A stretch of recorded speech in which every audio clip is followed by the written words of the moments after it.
Hello and welcome to SKB Shots Journey to Playoffs Part 4 లో royal Challengers Bengaluru అద్భుతమైన turn around గురించి మాట్లాడుకుందాం. Already ఒక వీడియో చేసా వాళ్ళ టర్న్ అరౌండ్ గురించి.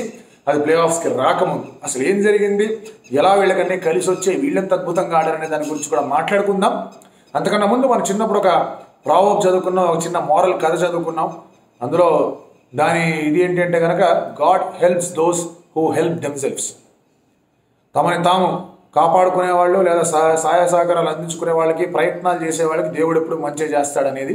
సరే, దేవుడు చేశాడా ఎవరు చేశాడనే విషయం పక్కన పెడితే ప్రయత్నం అదిరిపోయింది కాబట్టి ఫలితం కూడా వచ్చింది. ఆర్సీబీ ఏం చేసింది? Let's get started.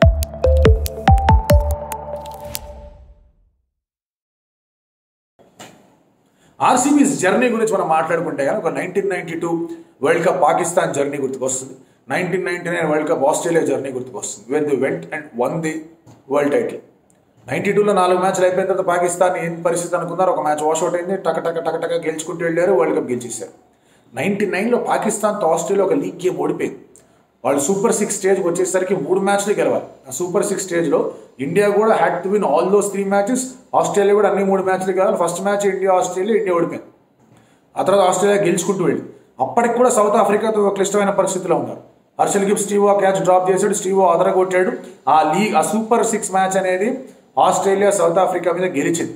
అందుకే సెమీఫైనల్లో ఆస్ట్రేలియా సౌత్ ఆఫ్రికా మ్యాచ్ అనేది టై అయినప్పుడు వీళ్ళు ఆ ముందు మ్యాచ్ గెలిచారు కాబట్టి వీళ్ళు ఫైనల్కి వెళ్ళాలని చెప్పారు. ఈ లెవెల్ ఆఫ్ కలిసి రావడం అనేది మళ్ళీ ఆర్సీబీకే కనిపిస్తారు. వాళ్ళు 2009లో కూడా 4-5 మ్యాచ్లు వరుసగా గెలిచి క్వాలిఫై అయ్యారు. 2016లో కూడా 5 మ్యాచ్లతో గెలిచి క్వాలిఫై అయ్యారు. బట్ అప్పటికే ఇలాంటి సిచ్యువేషన్లో లేరు. 25th April was when they won their second match. 24th April రాత్రి 12ంటికి వెళ్ళి వాళ్ళు తలుపు కొట్టి విరాట్ని ఫాఫ్ని తీసుకొచ్చి do you think we will go to playoffs అని అడిగితే వాళ్ళు చెప్పే ఆన్సర్ నో. ఫ్యాన్స్ ఏదో అంటారు they turn it around, they burn the analyst, they burn the commentators, అది ఇది అని చెప్పేసి. But they played horrible cricket for the first 8 games. No doubts about that. ఒక్కడు సరైన రీతిలో టీం కోసం ఆడింది లేదు, కుదరట్లేదు వాళ్ళకి ఆట. 2 మ్యాచ్లు విరాట్ కోహ్లీ ప్రయత్నించాడు, మిగతా వాళ్ళు ఎవ్వరు ఏమీ ఆడలేదు. దినేష్ కార్తిక్ ఒక మ్యాచ్ చాలా అద్భుతంగా ఆడాడు, మిగతా వాళ్ళు there is absolutely no contribution. Faf du Plessis అన్నాడు కూడా హైదరాబాద్ ముందు మ్యాచ్ ఏదో మ్యాచ్ ఓడిపోతే I don't think will be able to make it to the playoffs, will play it for our fans and show character అన్నాడు. ఇదే మాట్లాడినాడు. విరాట్ కోహ్లీని అడిగితే కనుక I don't think there is even 1% chance, but will be true to ourselves and be honest అన్నాడు. ఆ పదం నుంచే ఈ టర్న్ అరౌండ్ పుట్టుకొచ్చింది. రజత్ పటిదార్ ఎంత అద్భుతంగా ఆడాడో మనం మాట్లాడుకున్నాం. క్యామరన్ గ్రీన్ బౌలింగ్ ఎంత పెద్ద ప్లస్ అయిందో మాట్లాడుకున్నాం. సన్వీర్ సింగ్ అంటారు మన పేరేంటి ఇక్కడ, స్వప్నిల్ హైదరాబాద్ ఎస్ఆర్హెచ్కి అగేన్స్ట్గా ఆ ఓవర్ వేసిన తర్వాత మళ్ళీ అతన్ని కంటిన్యూ చేయడం, అతను ఫస్ట్ ఓవర్లో వేయడం ఎంత బాగా కలిసి వచ్చిందో మాట్లాడుకున్నాం. సిరాజ్ నుంచి బెటర్ బౌలింగ్ పర్ఫార్మెన్స్ వచ్చింది. యష్ దయాల్ నుంచి మంచి బౌలింగ్ పర్ఫార్మెన్స్ అనేది వచ్చింది. కరణ్ శర్మ ఒక మ్యాచ్లో బాగా ఆడాడు. It has been a phenomenal turn around by RCB. కేకేఆర్తో 1 run ఓడిపోయిన తర్వాత they were dejected, they were lost, they were nowhere. And ఇప్పుడు they are in the eliminator. Last 6 మ్యాచ్లు ఎస్ఆర్హెచ్తో, జీటీతో 2, పంజాబ్తో, ఢిల్లీతో అండ్ సిఎస్కేతో, ఈ 6 మ్యాచ్లు వాళ్ళు వర్చువల్ ఎలిమినేటర్ ఆడుతూనే వచ్చారు. ప్రతి మ్యాచ్లో they had the threat of getting eliminated. 0.16% ఎంతో ఉండింది హైదరాబాద్ మ్యాచ్ ముందు వాళ్ళ ఛాన్సెస్ ఆఫ్ క్వాలిఫైయింగ్. 16 17 సరే లెక్కకి 18 కాబట్టి 0.18% ఉందనుకున్నాం. అక్కడ నుంచి 1%, 5%, 9%, 17%, 23%, 35% qualified. Now this is something that is phenomenal by RCB. వాళ్ళకి కలిసి వచ్చిన ఫ్యాక్టర్లు చాలా ఉన్నాయి, కాదనట్లా. వాళ్ళకి బాగా అదృష్టం కలిసి వచ్చింది, కాదనట్లేదు. బట్ ఆ అదృష్టం కలిసి వచ్చినప్పుడు పర్ఫార్మెన్స్ కూడా ఉండాలి. లక్ వాళ్ళు వచ్చారు అని మాట్లాడతారు, కానీ ఆ లక్ ఎవరికి హెల్ప్ చేస్తుంది? బాగా ఆడేవాళ్ళకి హెల్ప్ చేస్తుంది. అదృష్టం వచ్చినప్పుడు మీ దగ్గర అవకాశాన్ని సద్వినియోగపరుచుకునే ఒక యాటిట్యూడ్ ఉండాలి, టాలెంట్ ఉండాలి, స్థితప్రజ్ఞత ఉండాలి. ఆ 3 ఆర్సీబీ కనిపించాయి. అందుకే వాళ్ళు అంత గట్టిగా సెలబ్రేట్ చేసుకుంటారు. వాళ్ళ antiques on the field, Kohli కానీ ఆర్సీబీ కానీ యూ మే హ్యావ్ డిబేట్స్ కానీ క్వశ్చన్స్ కానీ ఉండొచ్చు, కొన్నిసార్లు నచ్చచ్చు నచ్చకపోవచ్చు, దట్స్ సెకండరీ థింగ్. బట్ ఈ season the way they turn things around, అది ఒక ఫినామినల్ లెవెల్ ఆఫ్ స్టోరీ అది. కానీ 80% మాత్రం వాళ్ళు బాగా ఆడారు, 20% వాళ్ళకి అదృష్టం కలిసి వచ్చిందన్న మాట కూడా మనం ఒప్పుకోవాలి.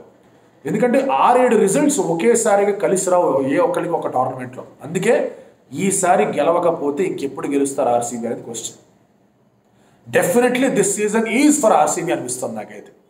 ఇంత కలిసి రావడం అనేది ఎవరికి జరగదు. Still you can lose in the eliminator, qualifier 2లో ఫైనల్స్ ఓడిపోయే అవకాశాలు ఉంటాయి. కానీ ఈ లెవెల్లో కలిసి రావడం ఉన్నప్పుడు దే నీడ్ టు విన్, లేదంటే వాళ్ళే డిసప్పాయింటెడ్గా ఫీల్ అవుతారు. They will be terribly disappointed if they don't win. ఎందుకంటే ఇన్ని సమీకరణాలు కలిసి రావడం. మార్కెస్ స్టాయినిస్ వచ్చి చెన్నైలో 200+ చేజ్ చేసి సెంచరీ కొట్టాడు. రుతురాజ్ గైక్వాడ్ అద్భుతమైన సెంచరీ తర్వాత చెన్నై లాస్ దట్ మ్యాచ్ 200ని డిఫెండ్ చేసుకోలేక, రైట్. ఆ తర్వాత డీసీతో జరిగిన మ్యాచ్ రిషబ్ పంత్కి సస్పెన్షన్ కారణంగా ఆ మ్యాచ్ రిషబ్ పంత్ ఆడుంటే ఢిల్లీ గెలిచేదేమో. బహుశా గెలవకపోయినా కూడా 40 రన్ల మార్జిన్ 45 రన్ మార్జిన్తో కాకుండా 15-20 రన్ల మార్జిన్తో గెలిచేవాడు. దాంతో ఇంకా సిఎస్కేకి వాళ్ళకి డిఫరెన్స్ అనేది చాలా పెద్దగా పెరిగిపోయింది. ఒక 33 రన్స్తో గెలవాల్సి వచ్చేది. That would have been impossible in Chinnaswamy, right. ఆ తర్వాత సిఎస్కే మ్యాచ్లో అలా అవుట్ అయిపోయిన తర్వాత సిఎస్కేని డిలే చేసింది కొట్టనివ్వడంలో, అది కలిసి వచ్చింది. డీసీ ఎల్ఎస్జీని డిఫీట్ చేసింది, లేదంటే ఎల్ఎస్జీ డీసీని ఎంఐని డిఫీట్ చేసి వాళ్ళ 16 పాయింట్ల వద్ద ఉండేవాళ్ళు. వాళ్ళు క్వాలిఫై అయిపోయి వాళ్ళు ఎలిమినేటర్కి. అక్కడ డీసీకి ఓడించడం కలిసి వచ్చింది. ఆ తర్వాత బాల్ బయటికి వెళ్ళింది, ధోని కొట్టిన 6, అది ఒక 2-3% కలిసి వచ్చింది. ఎందుకంటే ball was little dry, but nothing to take away from Yash Dayal. Already దాని గురించి ఒక షార్ట్ కూడా పెట్టా. యష్దయాల్ నుంచి ఎటువంటి క్రెడిట్ తీసుకోవట్లేదు. That it help them. 1-3% కలిసి వచ్చింది, which is very very important. So ఇన్ని కలిసి వచ్చాయంటే కనుక ఈసాలా కప్ నమ్దే అనే సామెతని ఈసారి నిజం చేయాలి.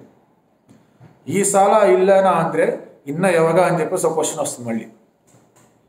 ఈసాలా ఇల్లా అందరూ ఇన్న ఎవగా అంటే ఇప్పుడు గెలవకపోతే ఇంకెప్పుడు గెలుస్తారు. ఈ క్వశ్చన్ ఎందుకు వేస్తున్నాం అంటే ఇంత విధంగా కలిసి వస్తున్నప్పుడు you have to make most of the opportunity and luck given to. వాళ్ళకి ఏం కలిసి వచ్చింది హైదరాబాద్ మ్యాచ్ తర్వాత? స్వప్నిల్ మీద ట్రస్ట్ కలిసి వచ్చింది, సిరాజ్ బాగా ఆడడం కలిసి వచ్చింది, రజత్ పటిదార్ ప్రతి మ్యాచ్లో బాగా ఆడాడు. ఇన్ఫ్యాక్ట్ మన జరిగిన చెన్నై మ్యాచ్తో కూడా అతను చాలా బాగా ఆడాడు. ఆ తర్వాత ఫాఫ్ కీలకమైన ఇన్నింగ్స్ చాలా బాగా ఆడాడు. విల్ జాక్స్ వెళ్ళిపోయిన తర్వాత మ్యాక్స్వెల్ వచ్చి ఆ టర్న్ అరౌండ్ దానికి లాస్ట్లో చాలా అద్భుతమైన కాంట్రిబ్యూషన్ అందించాడు. అతని బౌలింగ్లోనే ఒక వికెట్ ఒక రన్అట్లో వచ్చింది. అది రుతురాజ్ గారు ఫస్ట్ బాల్ పంపించాడు ఆయనకి. సో అది కలిసి వచ్చింది. గ్రీన్ బౌలింగ్ అద్భుతంగా కలిసి వచ్చింది. అండ్ మీకు ఇన్ని విధాలుగా ఇంత కలిసి వస్తూ ఉన్నప్పుడు you should make the most of it. And వీటన్నిటికీ కారణం ఏంటంటే ఆ హోప్, ఆ బిలీఫ్ని, ఆ యాటిట్యూడ్ని అండ్ గెలుస్తామని ఒక నమ్మకాన్ని ఇంజెక్ట్ చేసి ఇన్ఫ్యూజ్ చేసి కుమ్మేద్దామని చెప్పింది విరాట్ కోహ్లీ. విరాట్ కోహ్లీ కూడా he took ticket the commentators అది పక్కన పెట్టండి, but he definitely change this game. మీరు ఆర్ఆర్కి అగేన్స్ట్గా 100 చూసినా, ఎస్ఆర్హెచ్కి అగేన్స్ట్గా 50 చూసినా ఏంది ఆట అన్నారు అందరూ కూడా, విచ్ ఇస్ ఫెయిర్ ఎనఫ్. ఎందుకంటే అది సరిగా ఆడలే. ఆ particular 2 innings he was failing. That had a negative impact on the score line. Rajat Patidar 50 అనేది యాక్చువల్గా హెల్ప్ చేసింది ఎస్ఆర్హెచ్కి అగేన్స్ట్గా మ్యాచ్ గెలవడంలో. లాస్ట్లో ఆఫ్ కోర్స్ ఇతరత్ర కాంట్రిబ్యూషన్స్ వచ్చాయి. గ్రీన్ బౌలింగ్తో కూడా కాంట్రిబ్యూషన్ చేశాడు, that's a different story. But ఆ innings was a negative impact innings. Century was a negative impact innings. పంజాబ్తో కేకేఆర్తో బాగా స్టార్టింగ్ 2 మ్యాచ్లు, ఆ తర్వాత was not doing any great stuff. But ఆ తర్వాత గుజరాత్తో జరిగిన మ్యాచ్లో బాగా ఆడు, ఆ తర్వాత మళ్ళీ గుజరాత్తో జరిగిన మ్యాచ్లో బాగా ఆడు. ఫాఫ్ కూడా ఇన్నింగ్స్ చాలా బాగా ఆడాడు, ఇంపాక్ట్ఫుల్ ఇన్నింగ్స్ ఆడాడు. నెట్ పెంచుకునే విధంగా ఇన్నింగ్స్ అనేది వచ్చింది చిన్నస్వామిలో జీటీకి అగేన్స్ట్గా. పంజాబ్కి అగేన్స్ట్గా his best knock of the season ఆడాడు Virat Kohli. Best knock of the season అది. అండ్ ఆ 6 గురించి మళ్ళీ చెప్పుకోవాలి, హర్షదీప్ కొట్టిన 6.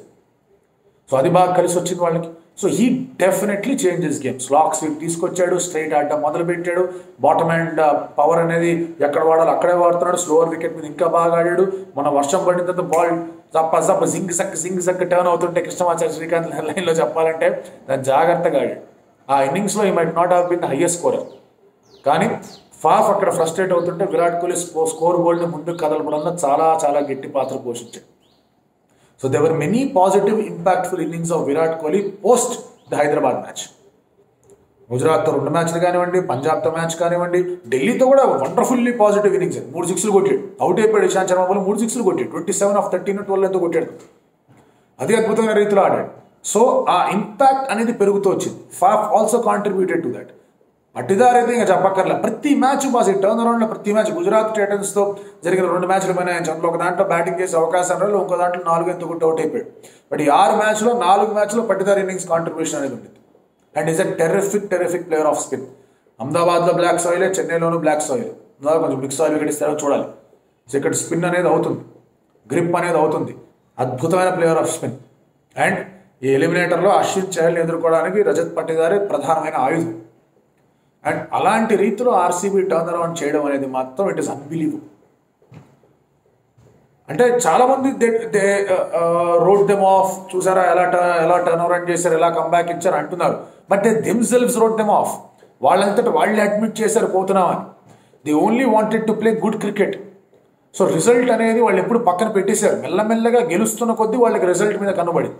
ఆ రిజల్ట్ మీద కన్నుబడినప్పుడు కొన్నిసార్లు ఆట అనేది మసకబారుతుంది, ఆట అనేది కొంచెం ఇబ్బంది అవుతుంది. అది అవ్వకుండా చూసుకున్నారు. Beating Chennai in Chinnaswamy by 27 run margin is a huge feet.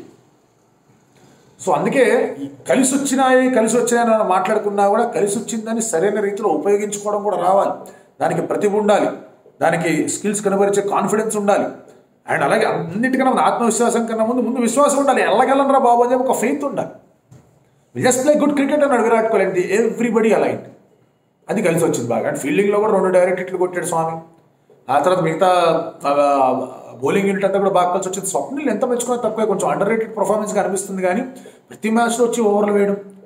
And Rachin Ravindra, శివం దూబే ఉండగా అతను బౌలింగ్ వేశాడు. అంత ముందు మ్యాచ్లో బౌలింగ్ వేశాడు. హైదరాబాద్ క్రికెట్స్గా 2 వికెట్లు తీశాడు. క్యాచ్ పట్టుకున్నాడు, ధోని క్యాచ్ పట్టుకున్నాడు. So has been phenomenal. ప్రతి ఒక్కళ్ళ కాంట్రిబ్యూషన్ అనేది లైన్లో ఉంది. చిప్ అండ్ చాప్ చాలా చేశారు స్టార్టింగ్లో వాళ్ళు. వైశాఖ్ విజయ్ కుమార్ వచ్చాడు, వెళ్ళిపోయాడు. తర్వాత ఇంకెవరు అనుకున్నారు, పంపించేశారు. తర్వాత ఇంకెవరిని తెచ్చారు, వద్దనుకున్నారు. ఆకాష్ దీప్ అనుకున్నారు, పక్కన పెట్టారు. He should have been tried in my opinion. చాలా చిప్ అండ్ చాపులు జరిగాయి. మ్యాక్స్వెల్ వద్దనుకున్నాడు, తనే వెళ్ళిపోయాడు. మళ్ళీ మ్యాక్స్వెల్ కావాలనుకున్న అతను వస్తే నువ్వు సరిగ్గా లేదని పక్కన కూర్చోబెట్టారు. విల్ జాక్స్ వెళ్ళిపోయాడు, మ్యాక్స్వెల్ వచ్చాడు. ఇన్ని జరిగినా కూడా they were having that belief to play well. And మెల్లమెల్లగా ప్రాబబిలిటీ పెరుగుతున్న కొద్దీ ఇంకా ఫ్యూచర్ అనేది వాళ్ళ చేతిలోకి వచ్చేసరికి అప్పుడు వాళ్ళు ఇంకా అద్భుతమైన క్రికెట్ ఆడారు. So they did well. They did horrible in the start, they did well in the end. So ఇప్పుడు మనం మాట్లాడుకుంటూ ఉంటాం finish his one of the most important things అని. అలాగని చెప్పి స్టార్టింగ్ ఇంపార్టెంట్ కాదనట్లేదు. ఫినిష్ ఎప్పటికైనా కూడా చాలా చాలా ఇంపార్టెంట్. స్టార్ట్ కన్నా కూడా ముగింపు అనేది చాలా ఎక్కువ ఇంపాక్ట్ అనేది క్రియేట్ చేస్తుంది. RCB did that. అండ్ ఇన్ని కలిసి వచ్చినప్పుడు they should make the most of it. ప్రతిసారి లక్ కలిసి వస్తుందని గ్యారంటీ లేదు. ప్రతిసారి ఏదో ఒకటి జరిగిపోతుందని తెలియదు. దినేష్ కార్తిక్ 287 కొట్టినప్పుడు ఈ ఎన్షోర్ దట్ ఆర్సీబీ 260, 222 కొట్టింది. 25-26 రన్స్తో ఓడిపోయారు. అక్కడ 220కో 230కో ఆగిమంటే 60 రన్ల తేడా వచ్చేది. 60 రన్ల తేడా రానివ్వాలి, 25 దగ్గర ఆపాడు. సో ఇలాంటివి చాలా కలిసి. కరణ్ శర్మ మిస్టర్ స్టార్కి 3 సిక్స్లు కొట్టాడు. అది కొట్టకుండా ఉంటుంటే అక్కడ 1 రన్తో ఓడిపోయాడు. అది 15 రన్లు 14 రన్తో ఓడిపోయాడు. అక్కడ రన్ల డిఫరెన్స్ బాగా పెరిగిపోయాయి. సో ఇవన్నీ కూడా సమ్వార్ ది అదర్ వే గాట్ అంటే ముందుకు వచ్చాయి. జూనియర్ ఎన్టీఆర్ సినిమాలో అంటాడు కదా బటర్ఫ్లై ఎఫెక్ట్ అని చెప్పేసి, అలాంటి ఒక బటర్ఫ్లై ఎఫెక్ట్ అనేది అలా వచ్చి వీళ్ళు ప్లే ఆఫ్స్కి వచ్చారు. బట్ ఎవ్రీథింగ్ కాంట్రిబ్యూటెడ్ కాబట్టి they need to make the most of it. And momentum పరంగా చూసుకుంటే they are the team which is having a strong momentum. And వాళ్ళు మరి ఇటువంటి ఎలిమినేటర్లు ఎట్లా ఆడతారో చూడండి. They never won the trophy. ఇలా 5 సార్లు గెలిచినప్పుడు వాళ్ళు ఫైనల్స్కి వెళ్ళారని మాట్లాడుకుంటారు, కానీ ఫైనల్స్ గెలవలేదు. వాళ్ళు ఫైనల్స్ ఓడిపోతూనే వచ్చారు 3 సార్లు కూడా. The need to change things. But ఇక్కడ దేవర్ అవుట్ డౌన్ అనుకున్న సమయంలో మళ్ళీ టర్న్ అరౌండ్ చేసి మళ్ళీ ముందుకు వచ్చారు. Will they be able to win? నమ్దేని నమ్దు అంటారా, లేదంటే కనుక వచ్చే సాలా అంటారా అనేది ఇంకా చూడాలి ఎలా ఉండబోతుందో. బట్ ఇప్పటిదాకా మీరు అబ్జర్వ్ చేసుకుంటే కనుక this has been a story. This is one of the great stories of IPL 2024. ఎందుకంటే సెట్ బ్యాక్ అయిపోయి బయటికి వెళ్ళిపోయారు అనుకుంటున్న వాళ్ళు లేదు. అస్సాం బస్ ఎక్కేసి అనుకుంటున్న వాళ్ళు రజత్ పట్టిదార్ హైదరాబాద్లో ఆపాడు, కాదు బాబు గెలుద్దాం అని చెప్పి. ఆ తర్వాత విల్ జాక్స్ అక్కడ గట్టిగా కంకణం కట్టుకొని లేదు తగ్గేది లేదు, మన బెంగళూరులో ఉందా ఎక్కడికి పోదాం అన్నాడు. విరాట్ కోహ్లీ అవును ఎక్కడ తగ్గుతాం అని చెప్పేసి అతను ఆడడం మొదలు పెట్టేశాడు. ఇంకా అందరూ కలిసికట్టుగా కూరి ఆ బస్సుని అస్సాం నుంచి అహ్మదాబాద్ వైపు తిప్పారు. ఆ తర్వాత చెన్నైకి కూడా తిప్పే ప్రయత్నంలో ఉన్నారు. సో తిప్పుతారా లేదా వాళ్ళే తిరుగుతారా లేదా ట్రాఫీని తీసుకొస్తారా అనేది చూడాలి. Let's see what RCB can do. But ఈ IPLలో ఈ మజాంగ్ తెచ్చిన దాంట్లో మాత్రం ఆర్సీబీ వాళ్ళు గెలవడం, వాళ్ళకి తగినట్టుగా రిజల్ట్ రావడం అనేది it has been one of the most fascinating stories. అందులో డౌట్ లేదు. మీరేమనుకుంటున్నారో?